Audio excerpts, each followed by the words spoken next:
इस विधानसभा क्षेत्र के वासियों को, खासतौर पर भवानी खेड़ा और इस गांव खड़क को इस बात के लिए अभिनंदन करूंगा कि इन्होंने कांग्रेस का खाता खोलने ही नहीं दिया, कभी नहीं खोलने दिया।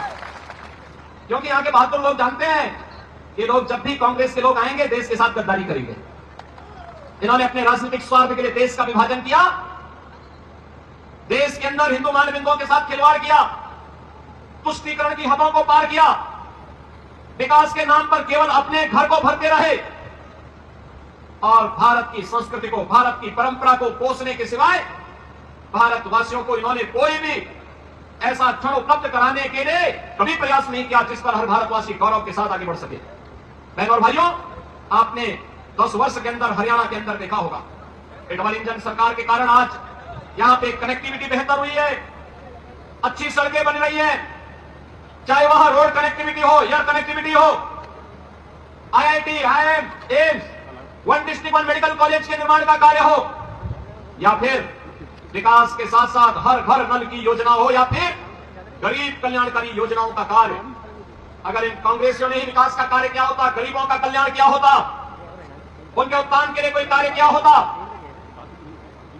तो मोदी जी को कोरोना कालखंड से अब तक 80 करोड़ लोगों को फ्री में राशन की सुविधा नहीं देनी होती। 80 करोड़ लोग फ्री में राशन की सुविधा प्राप्त कर रहे हैं। याद करिए, एक तरफ भारत 80 करोड़ लोगों को फ्री में राशन दे रहा है और दूसरी तरफ पाकिस्तान है, भीख का कटोरा लेकर के दुनिया के अंदर भीख मांगने के लिए मजबूर है। अरे तो देश का सौभाग्य है, मोदी जी जैसा प्रधानमंत्री मिल गया। भारत को दुनिया की एक बड़ी ताकत बनाने के लिए उन्होंने जो कदम उठाए हैं, आज भारत के बगैर दुनिया की कोई व्यवस्था आगे नहीं बढ़ सकती, नहीं बढ़ सकती। आज मोदी जी के नेतृत्व में भारत दुनिया की एक ताकत बनकर के उभर करके आगे बढ़ रहा है। और यही कारण है, जब देश के पास संसाधन है, ये कांग्रेस के लोग तो कहते थे कि देश के संसाधनों पर पहला अधिकार मुसलमान का होगा, लेकिन मोदी जी ने कहा नहीं, देश के संसाधन पर पहला अधिकार गरीब का होगा, कमजोर का होगा, वंचित का होगा, श्रमिक का होगा, पिछड़ों का होगा, दलितों का होगा।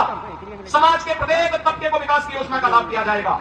और 80 करोड़ लोगों को फ्री में राशन, 60 करोड़ लोगों को 5 लाख रुपए की आयुष्मान भारत की सुविधा, 12 करोड़ किसानों को किसान सम्मान निधि, 12 करोड़ गरीबों के घर में शौचालय, 10 करोड़ गरीबों के घर में उज्ज्वला योजना के कनेक्शन और 4 करोड़ गरीबों के घर बनकर के तैयार हो गए हैं। उन गरीबों को उपलब्ध करवाया है।